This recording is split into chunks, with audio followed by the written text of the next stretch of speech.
ये जो शमलात ज़मीन होती है इसकी परचेजिंग का क्या प्रोसीजर है, यानी इस शमलात ज़मीन को ख़रीदने का क्या तरीक़ाकार अप्लाई किया जा सकता है?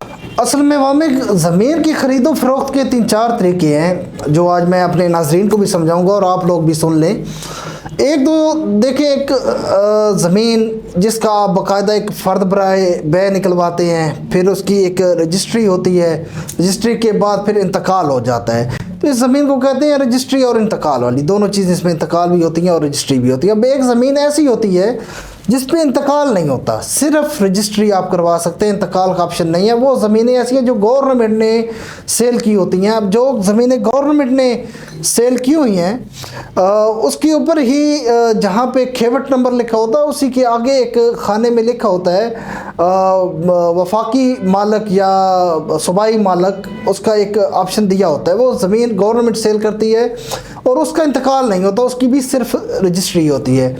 इसके अलावा फिर कुछ ज़मीनें जो हाउसिंग स्कीम्स बेच रही हैं, हाउसिंग सोसाइटीज़ बेच रही हैं, उनके ज़रा रूल्स अलग है, क्योंकि अब यहाँ पे शमलात का सवाल किया गया है। तो शमलात भी बेसिकली दो तरह की होती है, एक नॉर्मल शमलात होती है और एक शमलात दे या शमलात आबादी दे।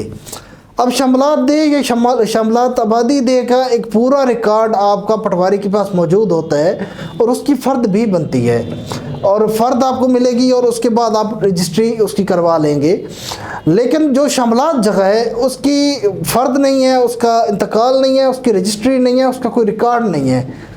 शुरू से वो स्टैम्प पेपर भी बिकती आ रही है, उसका एक स्टाम्प पेपर बनता है और स्टाम्प होता है, तो उसी पे आपको सेल करनी होगी या परचेज़ करनी होगी, स्टाम्प पेपर पे ही करनी होगी। लेकिन वहाँ पे ज़रा आपने इस चीज़ का ख्याल कर लेना है कि जो जगह आप ख़रीदने जा रहे हैं वो बैंक ऑफ पंजाब से एक स्टैम्प पेपर मिलता है 1200 रुपये वाला स्टाम्प, वो स्टाम्प करना है और उस स्टाम्प में जो गवाहान डालने हैं वो जिस बंदे से आप ख़रीद रहे हैं उसके भाई ही गवाह डालने हैं। और अगर उस बंदे ने भी किसी और से ख़रीदी है और वो बंदा ज़िंदा है तो उसको भी बतौर गवाह बीच में आपने डाल लेना है, क्योंकि जिससे उसने ख़रीदी है वो कल को कोई मसला ना करे। और जिस बंदे से आप ख़रीद रहे हैं उसके भाइयों को भी बीच में एज आ विटनेस बतौर गवाह डाल लेना है। तो शमलात की ख़रीद फ़रोख्त इसी तरह स्टाम्प पेपर भी होती है और काफ़ी एरिया पाकिस्तान के अंदर शमलात है और इसी तरह बिक रही है और चल रहा है सिस्टम आगे।